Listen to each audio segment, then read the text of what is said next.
Welcome back to Wrong Sports. And with conference realignment happening and the Big Ten now expanding to 18 teams and the SEC expanding to 18 teams, or like how the Pac-12 is going away, I wanted to do some more conference talk episodes explaining more about Division I FBS conferences and their history. Since the Big Ten is one of the oldest, if not the oldest, D1 FBS conference, I wanted to get into more about its history and its history involving one of the schools everyone brings up for their expansion, that being Notre Dame. Why isn't Notre Dame in the Big Ten? How many times was a union tried?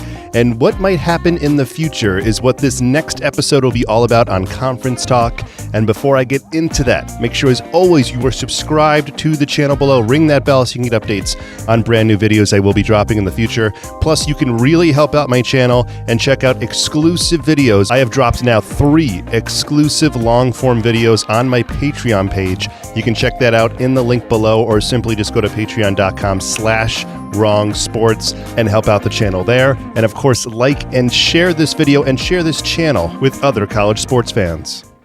When you think about Notre Dame and a Big Ten rival, what do you think of? Because I usually think Michigan or Michigan State, but we're going to go to Michigan, and there is a good reason that you think about Michigan, because their bond stretches all the way back to the beginning of Notre Dame football.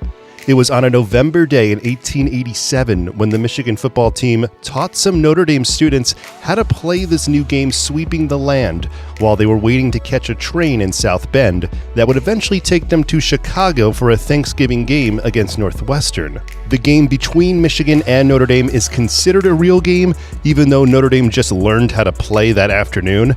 Michigan would win that first game by shutout, but schedule 2 more games in the spring for this new team.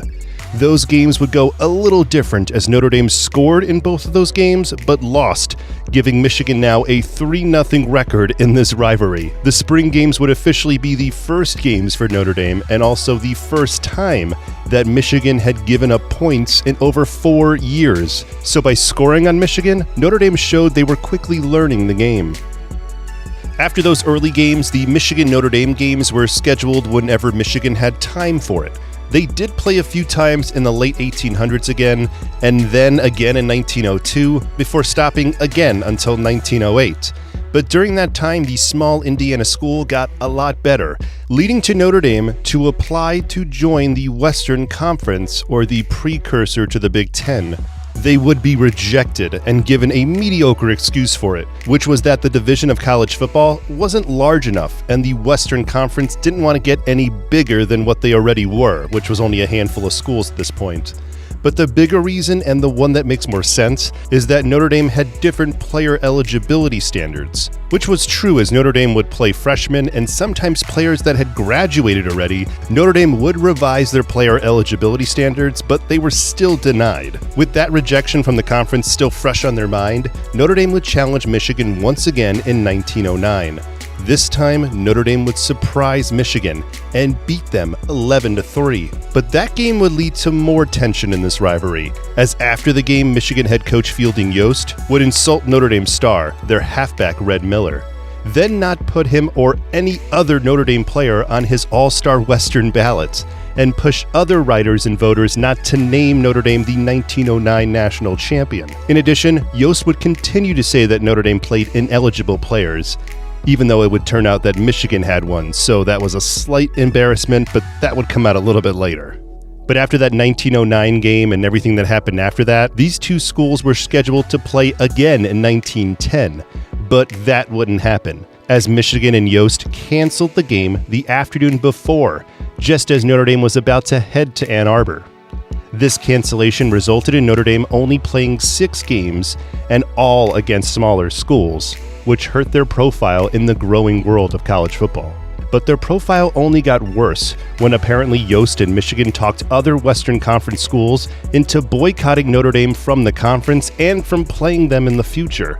This was egregious, since the Western Conference had just accepted Indiana, who, again, Notre Dame is in Indiana, and also they accepted Iowa into the fold. Also, Michigan was in the Western Conference, but in the last few years were playing an independent schedule, and only played the Western Conference teams once in a while. So why were they making the decision on who else could join when they weren't even really playing the Western Conference teams at this point? Whatever the reason for the 1908 snubbing and the canceled game in 1910, Notre Dame's football team took some damage to its reputation.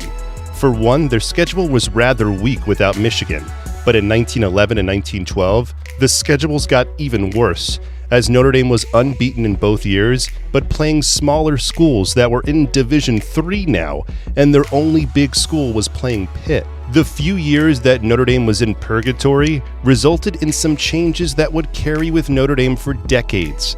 First, the fan base became more hardened than ever in its independence. But second, the Notre Dame Faculty Board decided to institute and enforce the Western Conference eligibility rules again, and they would also bring in Jesse Harper as their football coach and athletic director. The decision to adopt the standard eligibility rules loosened the boycott everywhere, except for Ann Arbor. Rather than relying on the Western Conference ever again, Harper and Notre Dame embraced the newfound independent spirit and embarked on a national schedule in 1913. That season would be the breakout year for Notre Dame, as they played a nationwide schedule.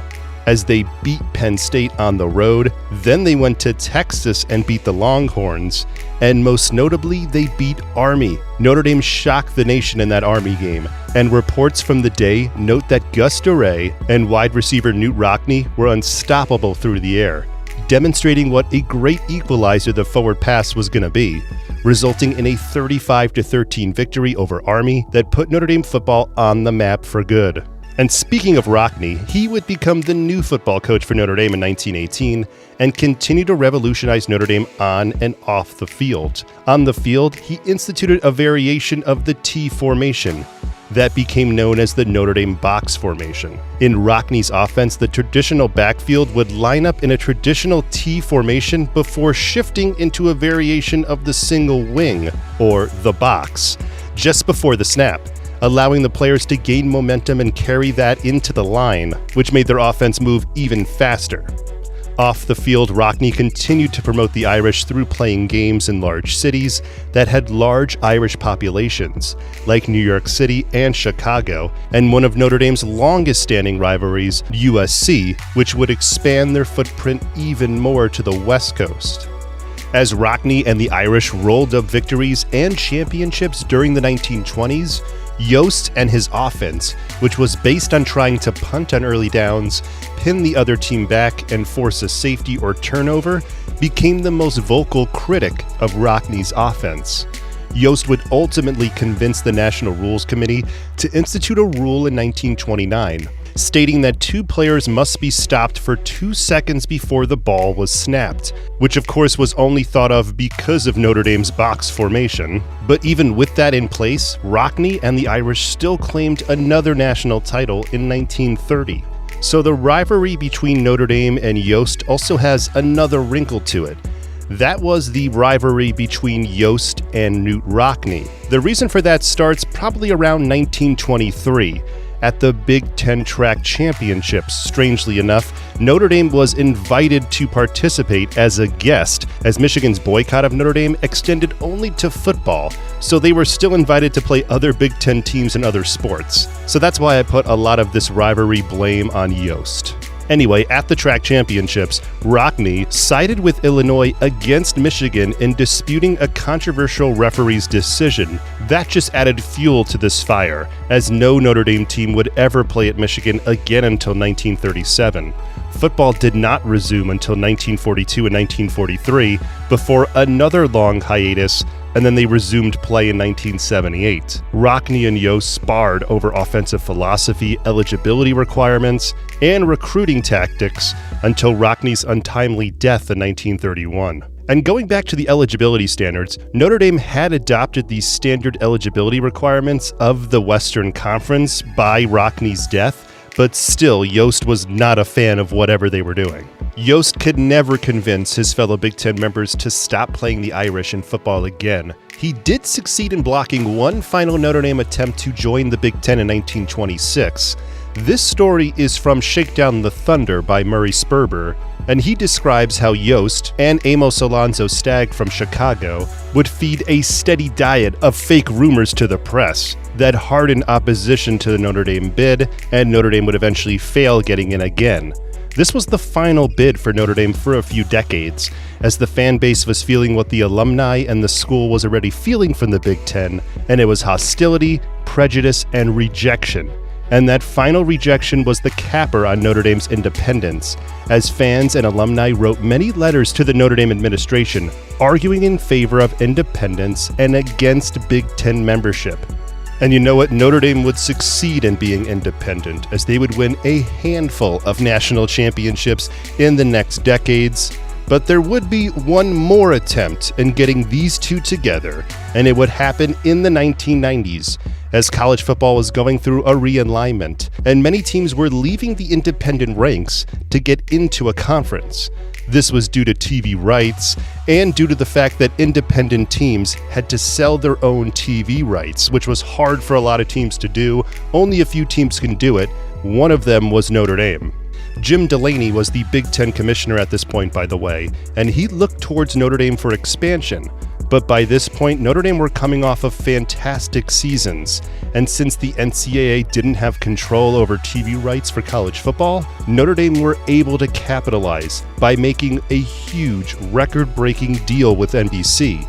This deal would make the Notre Dame brand even bigger, and when the Big Ten came over to invite them, Notre Dame was able to give them the no that they were hearing from the Big Ten for over 80 years. Notre Dame to this day still makes millions of dollars off that NBC deal, and they are, of course, one of the most well-known brands in college football. But also during that time where they were making that deal with NBC, Notre Dame would be in a conference in every sports team except for football, as they played in the Big East. Yeah, of course, if you remember watching the Big East basketball tournament, which was one of the best, it's still one of the best basketball tournaments to watch, but if you watched it in the 1980s, 90s, and 2000s, you always saw Notre Dame there. But anyway, Notre Dame would then move to the ACC for pretty much all of their sports in 2013. I say pretty much all of their sports because Notre Dame is forced to schedule to 6 ACC teams, meaning that some of their long-standing rivalries,